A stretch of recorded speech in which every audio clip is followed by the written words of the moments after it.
At ito na po ang ating ulam ngayong tanghalian. Nagdata tayo ng puso ng saging na may halong daing. Ayan o, ayan po.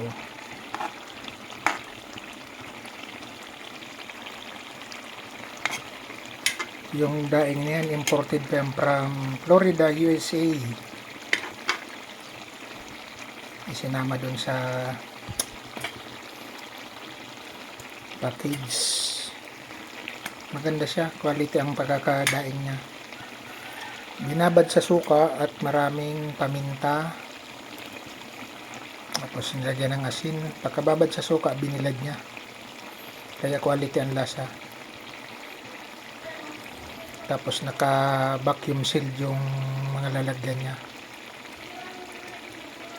Ayan, malapit na maluto yan.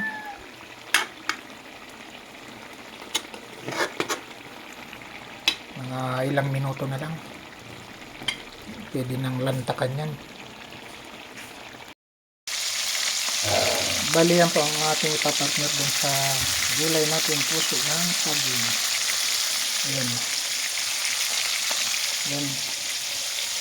Tamban na malalaki.